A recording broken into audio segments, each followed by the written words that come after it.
Karena itu pemirsa TV One yang dirahmati Allah Subhanahu wa taala, mulailah dari sekarang kita tingkatkan pemahaman tentang sakinah, kita tingkatkan pemahaman tentang ibadah, dan kita tingkatkan pemahaman satu visi, satu pandangan untuk berumah tangga dunia sampai akhirat yang diridhoi oleh Allah Subhanahu wa taala. Para pemirsa yang dirahmati Allah Subhanahu wa taala, selanjutnya apa yang harus dilakukan oleh keluarga yang beriman itu? Al-qaulus salim, kata-kata yang menyelamatkan. Boleh jadi suami punya gaya tersendiri dalam berbicara. Bisa juga istri punya gaya tersendiri dalam berbicara. Karena mungkin suami istri berbeda latar belakang, suku, budaya, adat istiadat, dan lain sebagainya. Tapi kalau sudah memiliki pemahaman al-qaulus salim, kata-kata yang menyelamatkan, insya Allah ucapannya tidak menyakitkan. Insya Allah ucapannya menyejukkan. Siapapun bisa terpancing emosinya untuk marah. Tapi karena memahami, saya harus jaga keluarga saya dengan kata-kata yang menjaga keharmonisan, maka dia jagalah semua itu. Dia jaga lisannya sampai selalu terngiang dalam pikirannya, dalam benak ingatannya, di mana Rasulullah sallallahu alaihi wasallam mengatakan, "Man kana yu'minu billahi wal yaumil akhir falyaqul khairan aw liyasmut." Siapa yang beriman kepada Allah dan hari akhir, hendaklah ia berkata baik atau diam. Seorang ulama mengatakan dengan kata-kata yang singkat penuh makna, as-sumtu hikmah, bahwa diam itu akan memberi hikmah. Maka pemirsa yang dirahmati Allah Subhanahu wa taala, ketika terpancing emosi kita, ketika kita terdorong untuk melampiaskan amarah kita, sadarilah bahwa ada kata-kata yang sangat berbahaya dalam rumah tangga, dan itu tidak bisa dijadikan main-main. Untuk itu Nabi SAW memberikan contoh kepada kita.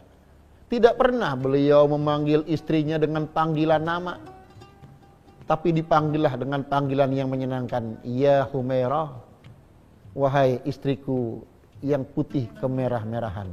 Subhanallah. Begitu juga Aisyah, tidak pernah memanggil suaminya dengan panggilan nama. Dipanggillah ya Rasulullah, ya Nabi Allah, ya Habiballah. Barangkali untuk kita, bangsa Indonesia, dengan daerah latar belakang suku dan masing-masing yang berbeda, ada panggilan-panggilan yang menurut daerahnya itu panggilan yang sopan. Itulah kita gunakan. Panggilan kakak, panggilan emas, panggilan abang, dan lain sebagainya. Maka semua itu kita manfaatkan, kita gunakan untuk menambah kebaikan dalam rumah tangga itu. Oleh karena itu selanjutnya, apa yang harus kita lakukan? Uswatul amal. Saling berupaya untuk memberi contoh. Suami memang bukan orang yang terbaik dalam rumah tangga. Istri juga bukan orang yang terbaik dalam rumah tangga. Tapi satu pemahaman yang ada dalam diri suami istri itu adalah, saya harus menjadi contoh bagi pasangan hidup saya. Dari mulai bangun menjelang subuh, sholat fardu berjamaah, makan bersama keluarga, bergurau sebagaimana disunahkan oleh Rasulullah SAW, itu menjadi kepentingan bagi kita. Terkadang keluarga yang begitu sibuk rasanya sulit untuk menyisihkan waktu bercanda, bergurau. Padahal itu sangat penting, ya, untuk bercanda dengan istri, untuk bercanda dengan anak-anak.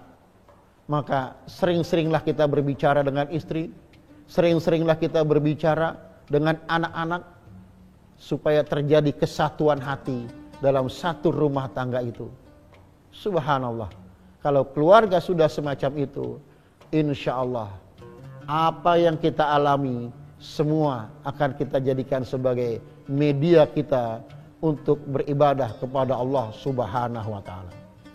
Pemirsa yang dirahmati Allah Subhanahu wa taala, banyak keluarga muslim menginginkan keluarga yang sakinah, namun mereka tidak memahami bagaimana cara meraih keluarga yang sakinah itu.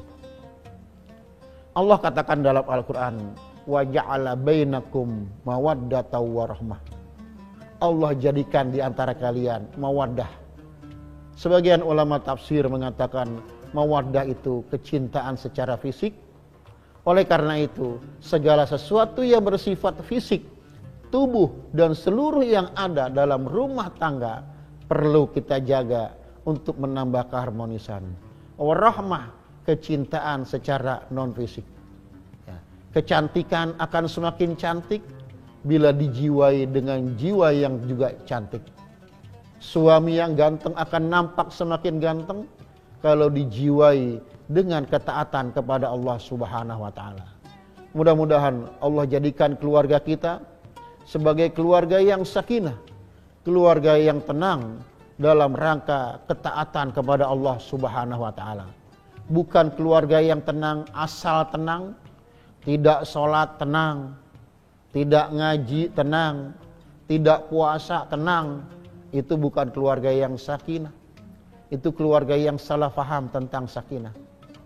Demikian pula hal-hal yang bersifat unsur materi perlu kita jaga. Maka suami perlu menjaga fisiknya, istri juga perlu menjaga fisiknya. Bahkan bukan cuma fisik yang dijaga, tubuhnya, tapi apa yang ada dalam rumah tangga. Dari mulai pintu depan rumah, pintu kamar, sampai ke dapur, semua harus dijaga untuk menumbuhkan kecintaan dalam rumah tangga itu. Dan kecintaan itu didasari dengan ibadah kepada Allah Subhanahu wa taala. Istri punya kekurangan, suami punya kekurangan, terkadang anak-anak pun berperilaku tidak menyenangkan.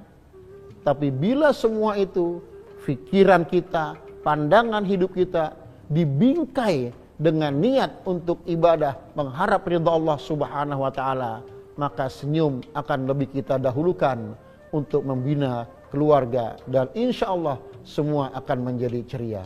Semoga Allah bimbing kita semua menuju ridha Allah Subhanahu wa taala, dan semoga keluarga kita menjadi keluarga yang sakinah, yang benar-benar sakinah dalam pandangan Allah Subhanahu wa taala. Hadanallahu wa iyyakum ajma'in. Semoga bermanfaat. Wassalamualaikum warahmatullahi wabarakatuh.